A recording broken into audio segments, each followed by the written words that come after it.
Margaret Henderson woke up every morning at 4:30, long before the sun came up. Her alarm clock was old and loud, but she never hit the snooze button. Not even once in 15 years. She would get dressed in the dark, careful not to wake her neighbors in the small apartment building, and drive her old Honda to Lincoln Middle School. By 5:15, she was already in the cafeteria kitchen, turning on the lights and starting the ovens.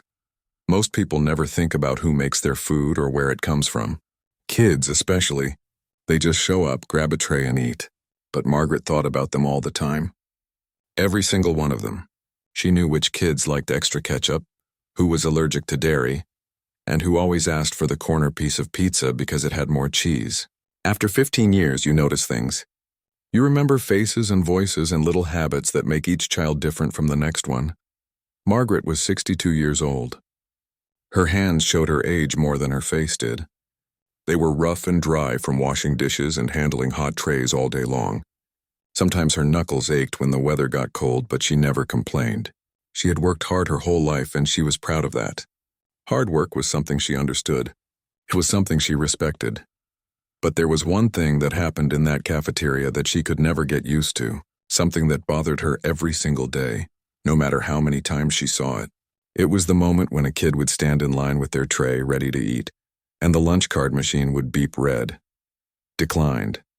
Insufficient funds. Account balance overdue. The first time you see it happen, you might not notice how much it hurts the child. But Margaret noticed everything.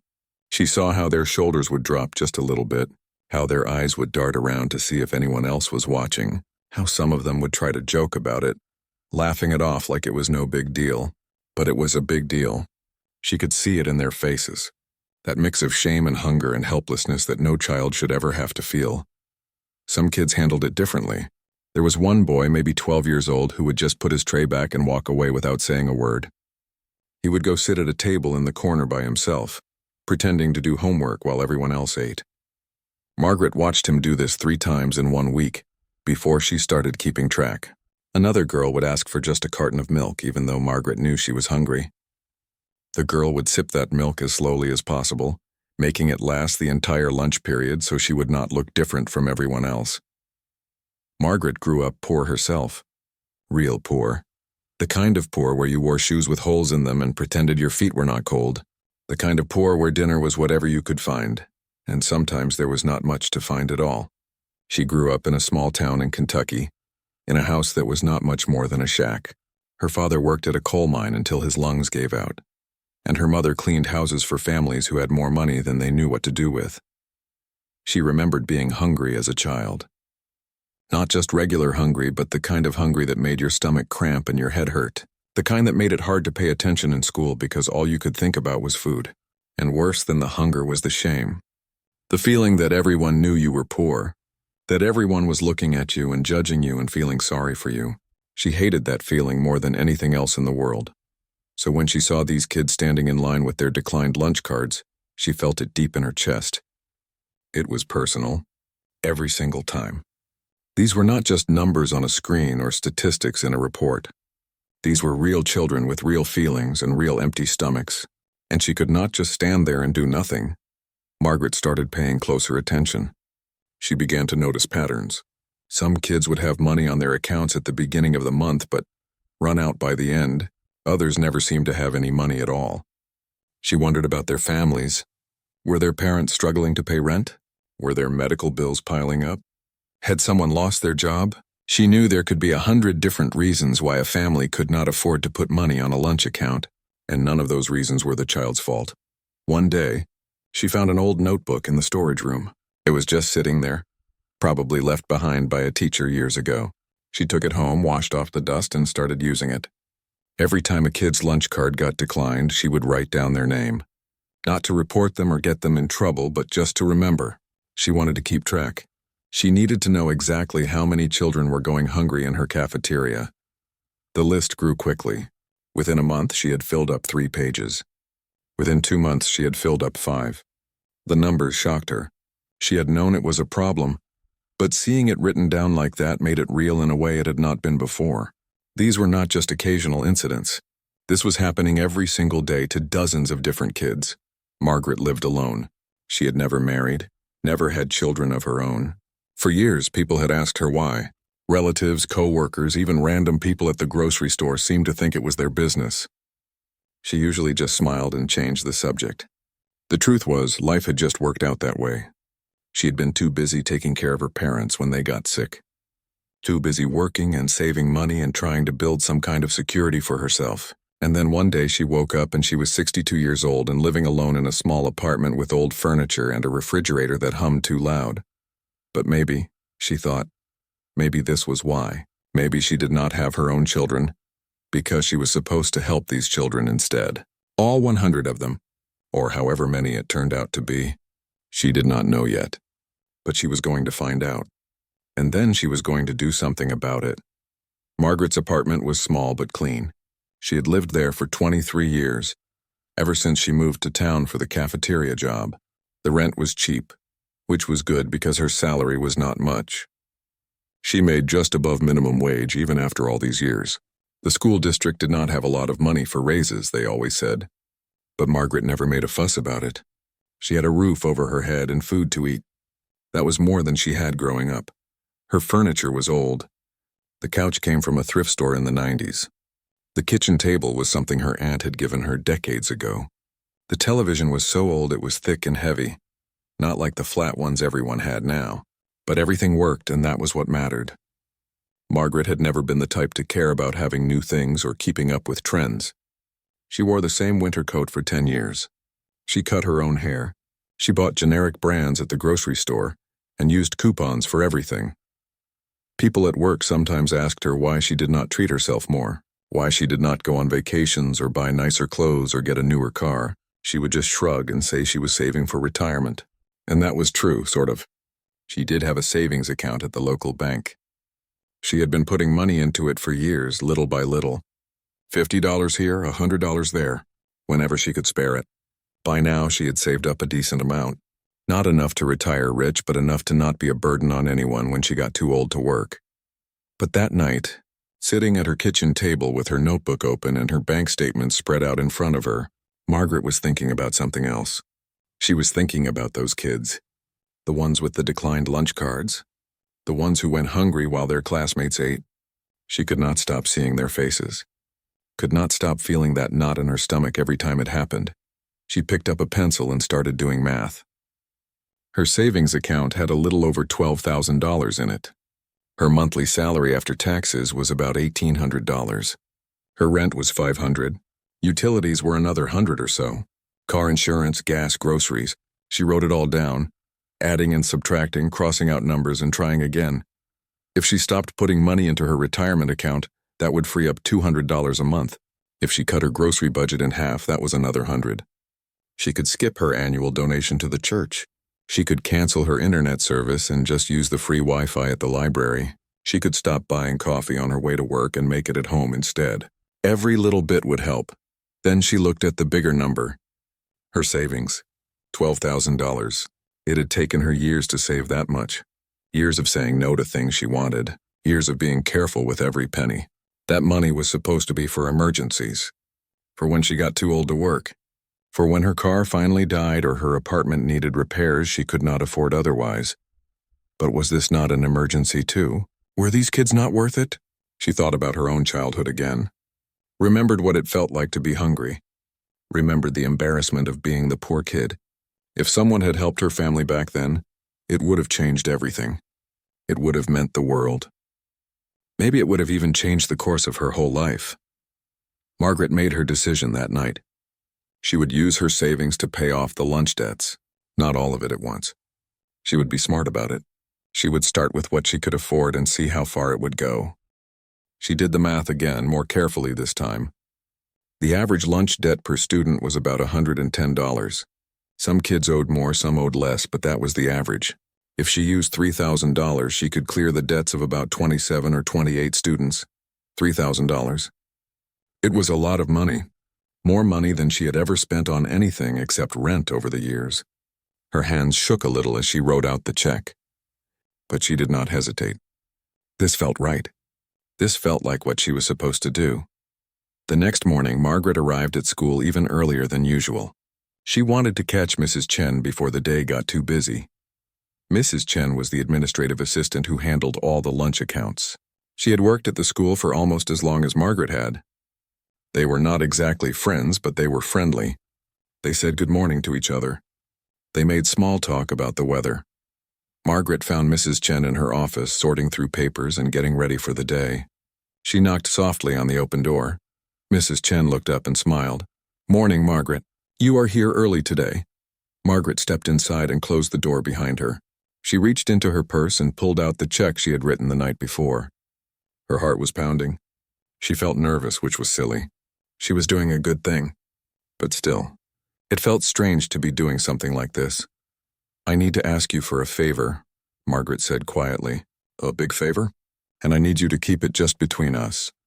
Mrs. Chen's smile faded into a look of concern. "Is everything okay? Are you in some kind of trouble?" No, nothing like that." Margaret held out the check. "I want to pay off some of the student lunch debts. But I do not want anyone to know it was me." "Can you do that?" "Can you just clear the debts without telling anyone where the money came from?" Mrs. Chen stared at the check. Her eyes went wide when she saw the amount. $3,000. She looked up at Margaret, then back down at the check, then up at Margaret again. "Margaret, this is... I do not even know what to say. This is incredibly generous. But are you sure? This is a lot of money." "I am sure," Margaret said firmly. "I have been thinking about this for a long time. These kids need help and I can help them. That is all there is to it. But why keep it secret? People would want to thank you. You would be celebrated for this." Margaret shook her head. "I do not want thanks. I do not want attention. I just want those kids to be able to eat lunch without feeling ashamed. That is all I want. So please, can you just do this quietly? Clear the debts and do not tell anyone where the money came from?" Mrs. Chen was quiet for a long moment. Then she reached out and took the check. "Okay," she said softly. "I will keep your secret. But Margaret, you are doing something really special here. I hope you know that." Margaret felt her eyes getting watery. She blinked quickly and cleared her throat. "Just help those kids. That is all the thanks I need." She left the office before Mrs. Chen could say anything else. As she walked back to the cafeteria to start her day, Margaret felt something she had not felt in a long time. She felt light, like a weight had been lifted off her shoulders. She had done something good, something that mattered, and nobody would ever know, or so she thought. The changes started small, so small that most people probably did not even notice them at first. But Margaret noticed. She noticed everything. There was a boy named Tommy who had not bought lunch in weeks. He was one of the ones who would just walk away when his card got declined. Every day Margaret would see him sitting alone at a table in the back corner, pretending to read a book while everyone else ate. His stomach would growl so loud sometimes that she could hear it from across the cafeteria. 3 days after Margaret gave Mrs. Chen that first check, Tommy came through the lunch line. He scanned his card, probably expecting the usual red beep and the embarrassed walk away. But instead the machine beeped green. His account was clear. He could eat. Margaret was standing behind the counter scooping mashed potatoes onto trays. She watched Tommy's face when that green light came on. He looked confused at first. He scanned his card again like maybe the machine had made a mistake. Green again. Then his whole face changed. His eyes got bright. His shoulders relaxed. He broke into the biggest smile Margaret had seen in months. He loaded up his tray with food. Not just the minimum. He got a full meal. Chicken, potatoes, vegetables, fruit, and chocolate milk. Then he went and sat with his friends for the first time in forever. Margaret had to turn away because her eyes were getting watery. This was why she did it. This exact moment right here. Over the next few days, she saw it happen again and again. Kids who had been skipping lunch were suddenly back in line. Kids who had been eating just milk and crackers were getting full meals. And the change was not just about food. The whole atmosphere felt different.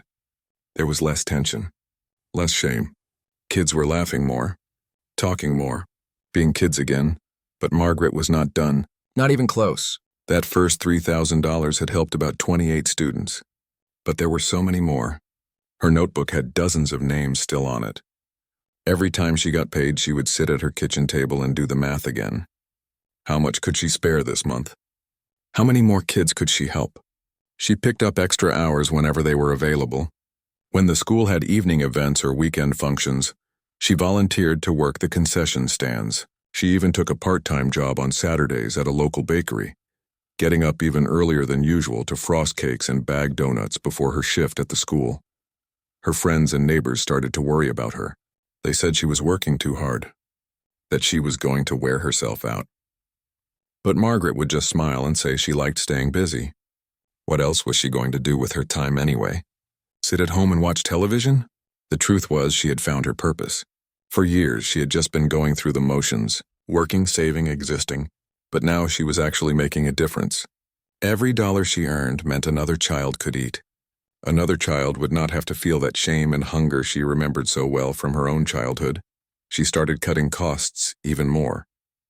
She stopped eating out completely, even the cheap fast food she used to get once in a while. She learned to fix things herself instead of calling repair people. When her toaster broke, she watched videos online and figured out how to repair it with a screwdriver and some tape. When her shoes wore out, she bought them from the thrift store instead of new. Every few months, she would go back to Mrs. Chen with another check. Sometimes it was $1,500. Sometimes it was $2,000. Once, after working a whole string of weekend shifts, she was able to give $3,500. Each time Mrs. Chen would look at her with this mix of amazement and concern. "Margaret, how are you doing this?" Mrs. Chen asked her one day. "Where is all this money coming from?" "I work hard and I save," Margaret said simply. "And I do not spend money on things I do not need." "But what about you? What about your own needs? Your own future?" Margaret thought about that for a moment. "Right now, this is what I need. Helping these kids. That is my future. When I'm old and looking back on my life, I want to know I made a difference, that I did something that mattered." Mrs. Chen did not argue after that. She just took the checks and cleared more lunch debts. And she kept Margaret's secret just like she promised. The teachers started noticing changes too, even though they did not know why. Kids were performing better in their afternoon classes. They were more focused, more energetic, less irritable. One teacher mentioned it in the staff room, wondering what had changed. Were the kids getting more sleep? Was there something different about the curriculum? Margaret just smiled to herself as she wiped down tables. She knew what had changed. Full stomachs make better students. It was that simple. You cannot learn when you are hungry. You cannot focus when all you can think about is food. These kids were doing better because they were finally getting the nutrition they needed. There was a girl named Rita who had been failing math. Her teacher had talked to her parents, tried different teaching methods, offered extra help after school. Nothing seemed to work. But Rita's problem was not math. It was hunger. Once her lunch debt was cleared, her grades started going up.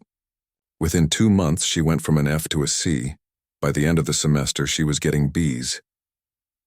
Margaret heard the math teacher talking about it in the cafeteria one day, amazed at Rita's transformation. If only that teacher knew the real reason. If only any of them knew what was really happening. By the end of the school year, Margaret had spent almost $15,000. Her savings account was nearly empty. Her retirement fund had stopped growing. But she had cleared lunch debts for over 100 students. 100 kids who could now eat without shame. 100 families who had one less thing to worry about. She kept a running count in her notebook. Every name, every amount, every date. She would look at those pages sometimes and feel this overwhelming sense of pride and satisfaction. This was the best thing she had ever done with her life. The most important thing. Nothing else even came close, but she was tired. Bone tired. Working 7 days a week was catching up with her. Her joints ached more than usual. She had lost weight because she was spending so much on the kids that she was skimping on her own groceries. Sometimes she felt dizzy at work and had to sit down for a minute. One of the other cafeteria workers asked her if she was feeling okay. "You look worn out, Margaret. Maybe you should take a vacation or something." Margaret just laughed. "I will rest when I am dead," she said. It was supposed to be a joke, but it came out sounding sadder than she meant it to. Still, she kept going. Because those kids needed her, and as long as she could work, as long as she had money to give, she was going to keep helping them. That was her mission now, her purpose. And she would not stop until every single child in that cafeteria could eat without shame. Mrs. Chen had kept Margaret's secret for almost 2 years. 2 years of watching this cafeteria worker quietly change the lives of over 100 students. 2 years of processing anonymous payments and clearing lunch debts and never telling a soul where the money was coming from. It was the hardest secret she had ever kept. Every time Margaret came to her office with another check, Mrs. Chen wanted to say something. She wanted to tell Margaret to stop, to think about herself, to save some money for her own future. But she could see the determination in Margaret's eyes. This was not something you could talk someone out of. This was a calling, a mission. And who was she to stand in the way of that? But now Mrs. Chen was retiring. After 32 years working for the school district, she was finally going to spend her days doing what she wanted. Traveling, visiting her grandchildren, sleeping past 5 in the morning for once.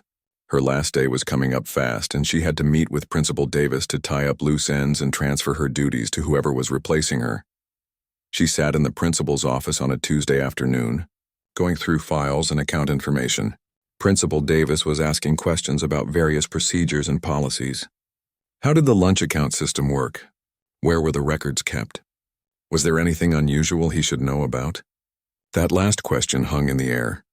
Mrs. Chen felt her heart start to beat faster. She thought about Margaret, about the promise she had made to keep the secret, but she also thought about how wrong it felt for something this incredible to stay hidden forever. Margaret deserved recognition even if she did not want it. And more importantly, this story could inspire others. It could change how people thought about helping each other. Actually, Mrs. Chen said slowly, there is something you should know, something remarkable. She told him everything. About Margaret's first check 2 years ago, about all the checks that came after, about how this cafeteria worker had spent nearly her entire life savings to feed hungry children, about how she had worked extra jobs and cut every possible expense from her own life, just to make sure kids could eat lunch without shame. Principal Davis just stared at her. His mouth was actually hanging open. When Mrs. Chen finished talking, he was quiet for a long moment. Then he said, "Are you telling me that Margaret Henderson, our cafeteria worker, has personally paid off lunch debts for over 100 students? Out of her own pocket?" "Yes, that is exactly what I am telling you." "Why did she not come to me? We could have found other ways to help. We could have organized fundraisers or applied for grants or—" "She did not want that," Mrs. Chen interrupted. "She did not want any attention or recognition. She just wanted to help those kids. That was all that mattered to her." Principal Davis leaned back in his chair, rubbing his forehead. I do not even have words for this. This is one of the most selfless things I have ever heard of. I know. I have been watching her do it for 2 years, and it still amazes me every time. We have to recognize her for this.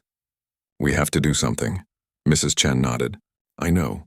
That is why I am telling you. I know she is going to be upset with me for breaking my promise. But this story is too important to stay hidden. People need to know that this kind of goodness exists in the world. The next day, Principal Davis went to find Margaret in the cafeteria. It was right after the lunch rush, and she was cleaning up, wiping down tables and stacking chairs like she did every day. She did not notice him at first. She was humming to herself, lost in her own thoughts. "Margaret, can I talk to you for a minute?" She looked up, surprised to see the principal standing there. "Of course. Is something wrong?" "No, nothing is wrong. I just learned something very interesting from Mrs. Chen. Something about you." Margaret's face went pale. She knew immediately what he was talking about. "She told you?" "Yes, she did. And Margaret, I have to say I am blown away. What you have done for these students is beyond generous. It is extraordinary. Please," Margaret said, her voice shaking a little, "please do not make a big deal out of this. I did not do it for attention. I did not want anyone to know. I understand that. And I respect it. But Margaret, think about what your story could mean. Think about how it could inspire others to help. We have an opportunity here to turn your generosity into something even bigger." Margaret shook her head. "I just wanted to help some kids eat lunch. That is all. I do not want to be on the news or have people talking about me. These children have enough attention on their problems already. The last thing they need is more people knowing they could not afford lunch. We would never identify the students. This would be about celebrating you and what you have done. But I do not want to be celebrated," Margaret insisted, and now there were tears in her eyes. "I just want to do my job and help where I can. That is enough for me." Principal Davis could see how distressed she was. He softened his tone. "Okay, I hear you. But can I ask you to just think about it? You do not have to decide anything right now. Just think about whether maybe, Just maybe letting people know about this could help even more children in the long run. Margaret did not answer. She just went back to wiping down tables, her hands moving faster than before, like she was trying to work out her frustration through the motion. But Principal Davis's words stuck with her. That night, lying in bed, she thought about what he had said. Could her story really help more kids? Was keeping it secret actually being selfish in a different way? The problem was, she did not get to decide anymore. Because the next morning, one of the teachers overheard Principal Davis talking to the vice principal about it. And that teacher told another teacher. And by lunchtime, half the staff knew. By the end of the day, some of the parents knew. By the end of the week, a local newspaper reporter had somehow gotten wind of the story and showed up at the school asking questions. Margaret saw the reporter in the parking lot as she was leaving work. The reporter approached her with a notebook and a friendly smile. "Excuse me, are you Margaret Henderson? I am doing a story about your incredible generosity, and I was hoping you could answer a few questions." "No," Margaret said quickly. "I have nothing to say. Please leave me alone." She got in her car and drove away, but her hands were shaking on the steering wheel. This was exactly what she did not want. People asking questions. People treating her like some kind of hero. She was not a hero. She was just a cafeteria worker who did what anyone should do when they see children going hungry. But the reporter did not give up. When she would not talk, he talked to other people instead. He talked to Principal Davis, to Mrs. Chen, to teachers who had noticed the changes in their students. And he talked to parents who had been struggling with job losses and medical bills and unexpected hardships. Parents who broke down crying when they talked about how their child's lunch debt had mysteriously disappeared right when they needed it most. The story ran in the local paper on Sunday morning. Margaret did not see it at first because she did not get the paper, but then her neighbor knocked on her door holding the newspaper with tears in her eyes. "Margaret, did you really do this? Did you really spend your life savings to feed those children?"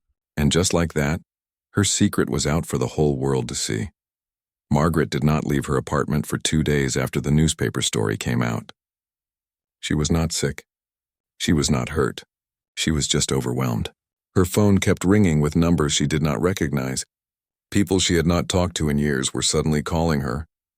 Her mailbox filled up with letters from strangers. Someone even left flowers on her doorstep. She did not want any of it. She had never wanted this.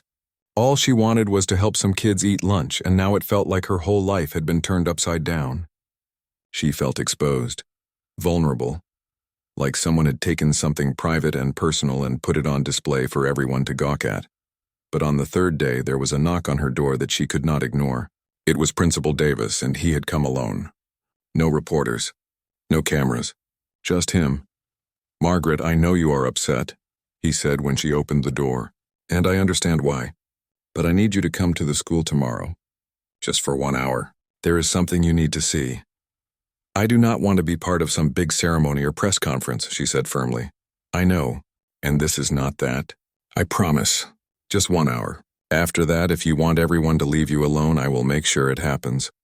But you need to see this first." Something in his voice made her agree. The next morning, she drove to the school with her stomach in knots. When she walked into the building, the hallways were quiet. It was before school hours, so there were no students yet.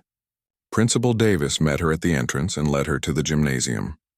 "Before we go in," he said, "I want you to know that everything you are about to see and hear is voluntary. Nobody was pressured to be here. These are just people who wanted to say something to you." He opened the gymnasium doors and Margaret gasped. The bleachers were full of people.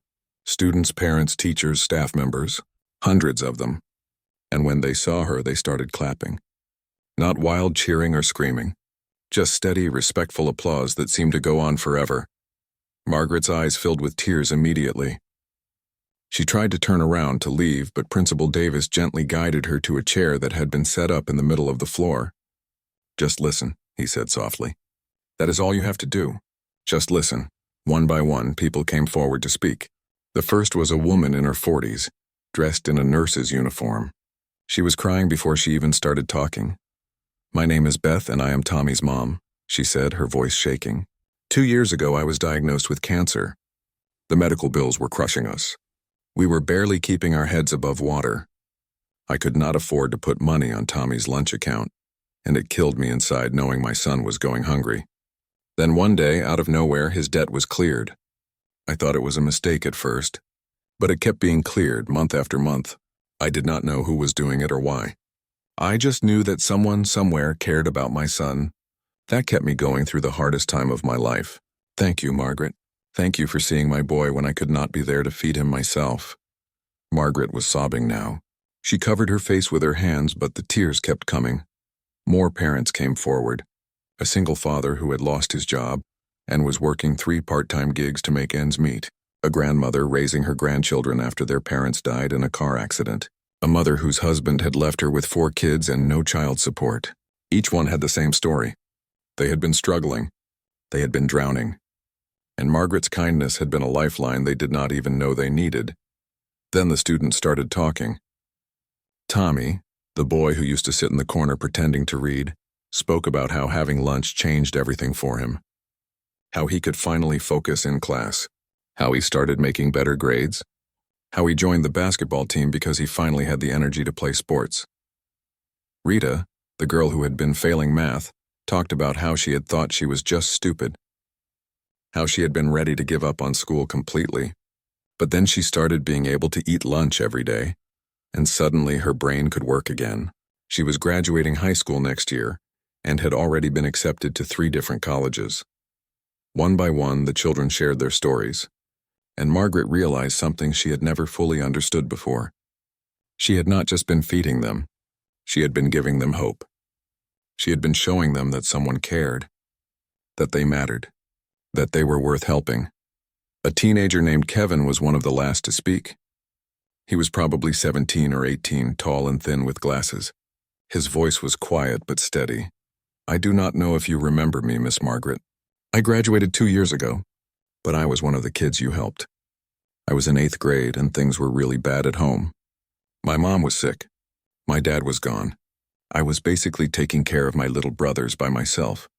I stopped caring about school. I stopped caring about anything, really. I was thinking about just ending it all. I did not see the point anymore. The gymnasium went completely silent. Even the younger children seemed to understand the weight of what he was saying. But then one day, my lunch debt just disappeared. And I know that sounds like a small thing. Like how could free lunch make a difference when everything else was falling apart? But it did, because it meant someone noticed. Someone cared. Someone thought I was worth helping. That was the day I decided to keep going. To keep trying. And now I am in college. I am studying to be a teacher because I want to help kids the way you helped me. You saved my life, Miss Margaret. You actually saved my life. By now there was not a dry eye in the gymnasium. Margaret was crying so hard she could barely breathe. Principal Davis handed her tissues and she tried to pull herself together, but it was impossible. When the last person finished speaking, Principal Davis stood up. Margaret, there is one more thing. After your story came out in the paper, something amazing happened. People started donating money. Lots of people, from all over the country. They wanted to continue what you started. In the last week, we have raised over $300,000. Margaret's head snapped up. What? $300,000? We have set up a fund called the Margaret Henderson Student Lunch Fund. It is going to eliminate lunch debt for the entire school district. Not just this school. All the schools. And there will be enough left over to create an endowment that will keep helping kids for years to come. Decades even. Because of you, Margaret could not speak. She could not even process what she was hearing.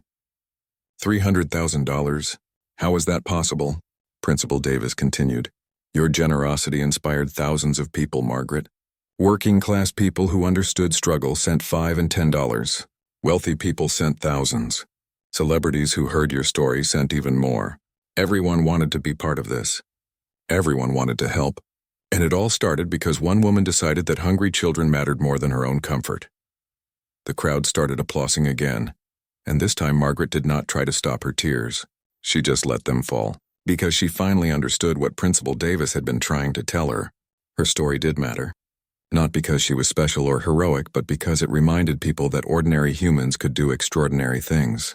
That kindness was contagious. That one person really could make a difference. A few weeks later, there was a school board meeting to officially honor Margaret. She did not want to go, but she felt like she owed it to all the people who had donated. She wore her cafeteria uniform because, as she told anyone who would listen, "It is who I am." The boardroom was packed. Students filled the seats, many of them holding handmade signs with messages like, "Thank you, Miss Margaret," and "Our hero." Margaret sat in the front row, uncomfortable with all the attention, but trying her best to accept it gracefully. The school board president gave a speech about her service and sacrifice. Then they presented her with a proclamation, an official document recognizing her contribution to the community. But the most moving moment came when the students themselves spoke. They had organized it on their own. Dozens of current and former students took turns reading letters about what Margaret's kindness had meant to them. Some of the letters were funny, some were heartbreaking, all of them were honest. When it was over, Margaret stood up to say something. She had not prepared anything. She just spoke from her heart. "I grew up hungry," she said simply. "I know what it feels like. I know the shame and the helplessness and the fear. When I saw kids in my cafeteria going through the same thing, I could not just stand there and do nothing. I had to help. Not because I am a good person or a hero, just because it was the right thing to do. And I want everyone here to know that you do not have to have a lot of money to make a difference. You just have to care. You just have to notice when someone is hurting and decide to do something about it." That is all I did. I noticed and I cared. And if my story can inspire even one other person to do the same thing, then all of this attention will have been worth it. Margaret continued working at the school cafeteria for 2 more years until her planned retirement. Every morning she still showed up before dawn. She still served food with a smile. She still remembered every child's name and their favorite foods. But now things were different. Now no child ever went hungry. The Margaret Henderson Student Lunch Fund made sure of that. When she finally did retire, the school threw her a party. But the best gift she received was not a plaque or a watch or a fancy cake. It was a photo album filled with pictures of all the students she had helped over the years. Some of them had graduated and gone on to college. Some had gotten married. Some had kids of their own now.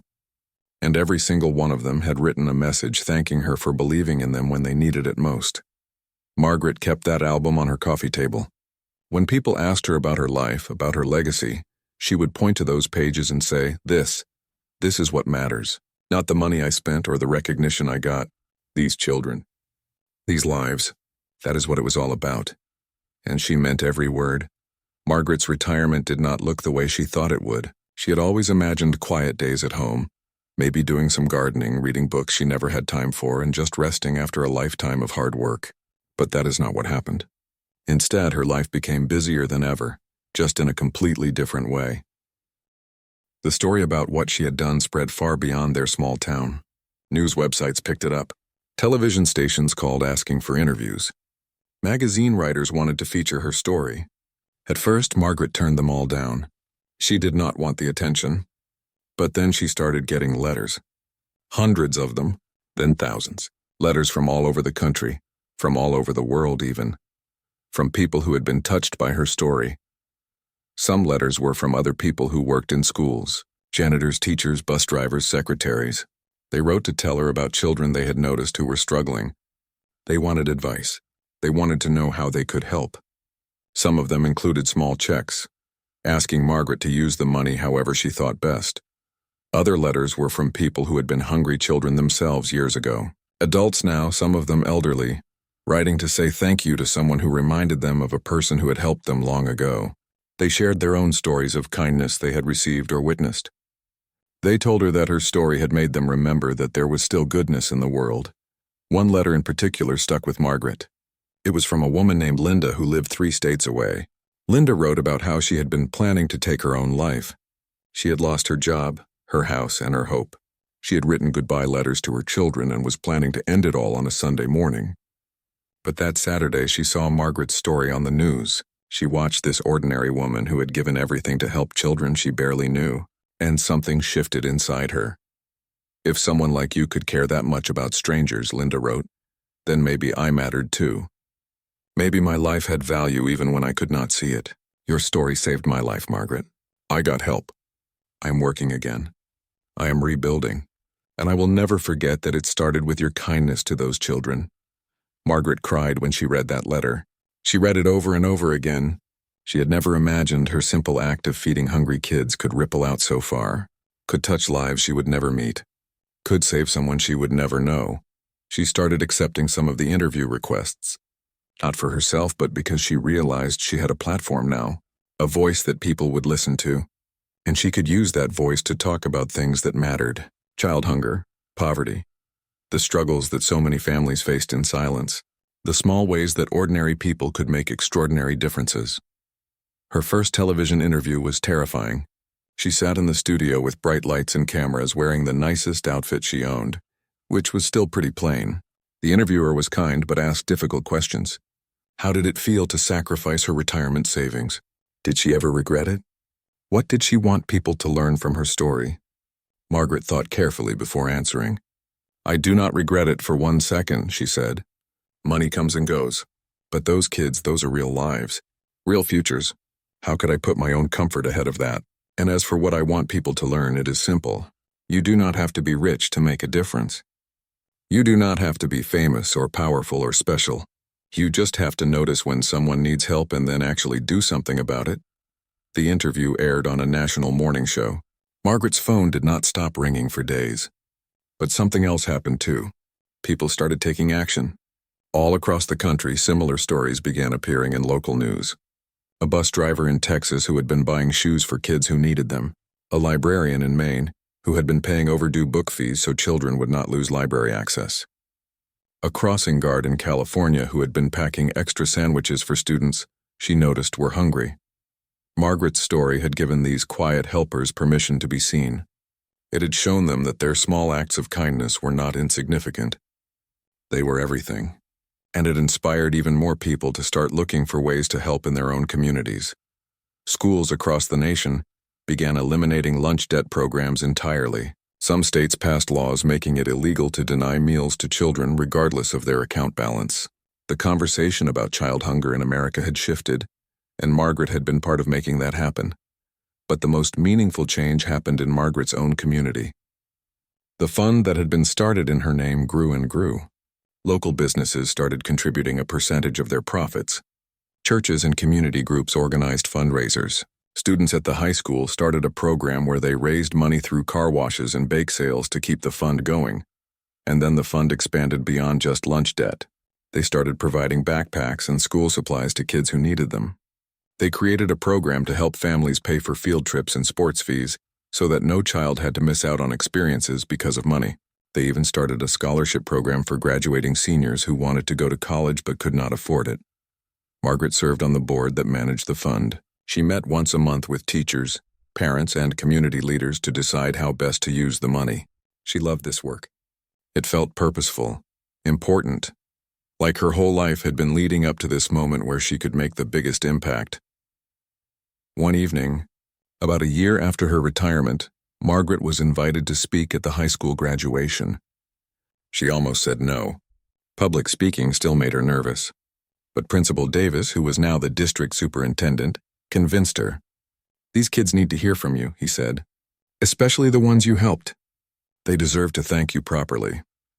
So Margaret stood at the podium in front of hundreds of people, wearing the same plain outfit she had worn to her first interview, and she spoke from her heart. She looked out at the graduating seniors, some of whom she had fed when they were in middle school, some of whom she had watched grow from hungry, struggling children into confident young adults ready to take on the world. "I am not good at fancy speeches," she began, her voice a little shaky, "but I want to tell you all something important. Life is not about how much money you make or how famous you become or how many things you own. Life is about how you treat other people. It is about noticing when someone is hurting and having the courage to help them. It is about using whatever you have, even if it does not seem like much, to make the world a little bit better." She paused, looking at the faces in the crowd.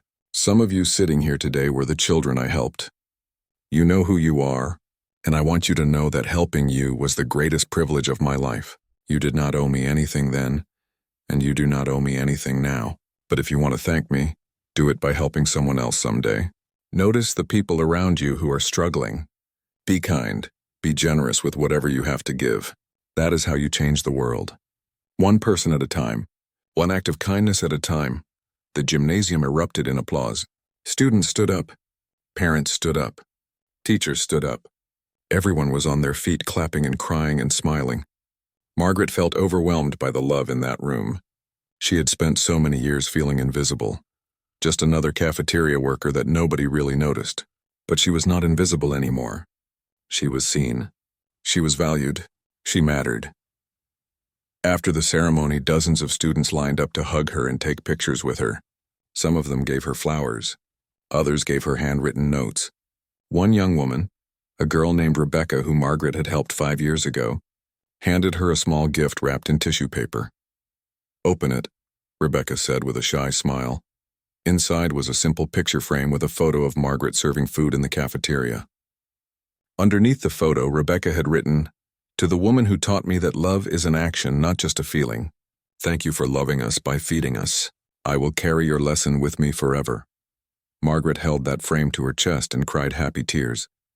This, she thought, this is what life is all about. Not money or recognition or comfort. Connection, love, service, making a difference in whatever way you can. As she drove home that night, Margaret thought about her journey. From a poor kid in Kentucky who knew what hunger felt like, to a cafeteria worker who quietly changed lives, to an unexpected voice for kindness and compassion.